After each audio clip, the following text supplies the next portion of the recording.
Um Kornkreise besser zu verstehen, analysiere ich zunächst die Geometrie. Warum? Nun, beinahe alle Kornkreise sind harmonikal proportioniert. Das bedeutet, sie enthalten musikalische Intervalle, oft sogar Melodien. Von Pythagoras von Samos, der im 5. Jahrhundert vor Christus lebte, wurde als erstes überliefert, dass er den Zusammenhang zwischen der Länge einer Saite und ihrer Tonhöhe erkannt hatte. Er erkannte das am Monochord, an einem Instrument mit einer Saite, die mit einem beweglichen Steg stufenlos geteilt werden konnte. Um zu den Intervallen zu kommen, betrachtet man den Durchmesser und andere Maße als schwingende Saite. Schlägt man diese Saiten an, so erklingt ein Intervall oder eine ganze Tonfolge.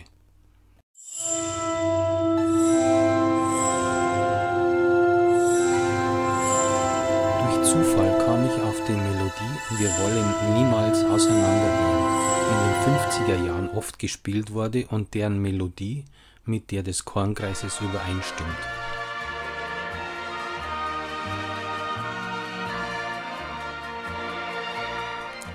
Wir sehen hier die Noten der ersten Takte dieses Liedes. Entscheidend für die Melodie sind die Grundtöne der 3- und 2-Klänge. Es sind die Tonstufen G, H und C. Um von den Tonstufen zu den Frequenzen, Intervallen und Saitenlängen zu kommen, müssen, wie man in der Rechnung sieht, einige Dinge beachtet werden. Da ich mich seit Jahrzehnten mit Harmonik befasse, habe ich mir zu diesem Zweck ein Programm geschrieben, das die Aufgabe erledigt. So kann ich in jedem Kornkreis aus der Konstruktion sofort erkennen, welche Intervalle und Tonstufen vorliegen.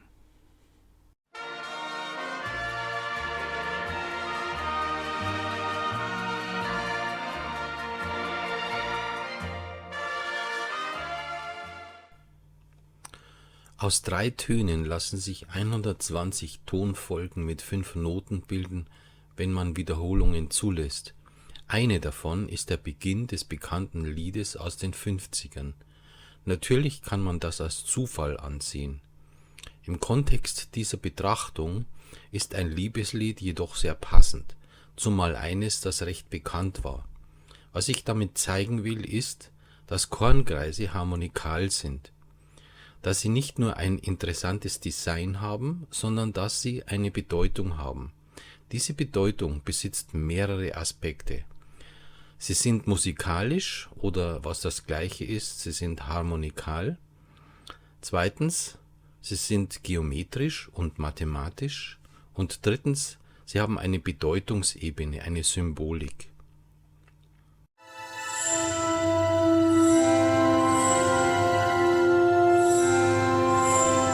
Da ich inzwischen sehr viele Kornkreise untersucht habe, kann ich sagen, Kornkreise sind harmonikal.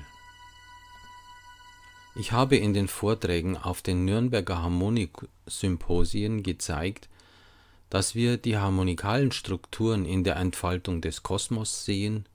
Wir sehen sie im Planetensystem, in den Strukturen der Quanten, im Atombau, im Kristallbau und in vielen Kathedralen, Kapellen und Kirchen. Wollte man das alles in ein einziges Bild fassen, so wäre das himmlische Monochord von Robert Flatt eine gute Wahl. Kornkreise haben fast immer auch einen symbolischen Aspekt. In diesem Fall erkennen wir im Zentrum eine abstrahierte sechszählige Blume, wie sie allen Liliengewächsen zu eigen ist. Schon im antiken Mittelalter und in Rom bekrönte man Bräute mit Lilien als Zeichen der Hoffnung auf ein fruchtbares Leben. So dürfte sich die in den Herrscherhäusern verbreitete Lilienkrone überliefert haben. Mit der Schwangerschaft aber wurde die Frau zur Mutter. Diese Mütterlichkeit kehrte in der christlichen Zeit in Form der Marienverehrung wieder. In der Johannesoffenbarung erscheint das Bild der himmlischen Frau mit dem Mond unter ihren Füßen. Astrologisch ist der Mond das Zeichen des Mütterlichen. Der Mond ist etwa 28 Tage sichtbar und 1,5 Tage steht er so nahe bei der Sonne, dass er unsichtbar bleibt. Ausgehend von einem angenommenen Außendurchmesser 100 ist der Abstand vom Grund der Blüte im Zentrum des Kornkreises bis zu den 6 äußeren Kreisen rund 28.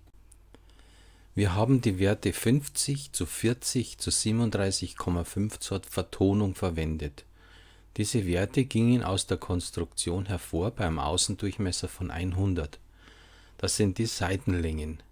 Die kleinsten ganzen Zahlen dieser Proportionskette sind 20 zu 15 zu 16. Das sind die Schwingungszahlen der Obertonreihe oder die kleinsten ganzen Zahlen der Schwingungen. Das bedeutet, den Kornkreis um den Faktor 2,5 zu verkleinern. Man erhält dann 28,125 durch 2,5, 11,25 oder in etwa den Unterschied zwischen dem Mondjahr zu 354 Tagen und dem Sonnenjahr zu 365 Tagen, also 11 Tage. Und wieder erhalten wir den Hinweis auf den Mond. Dieser Unterschied zwischen Sonnen- und Mondjahr, die 11 Tage oder 12 Nächte, wird seit Jahrhunderten als die Rauhnächte, die Tage zwischen den Jahren, gefeiert. Dem Anschein nach, der Analyse zufolge und der Harmonik zufolge, stellt der Kornkreis 6 Vollmonde eines Halbjahres dar. Er ist ein Fruchtbarkeits- und Liebessymbol mit dem Emblem der 6 Blütenblätter einer Lilie in seiner Mitte.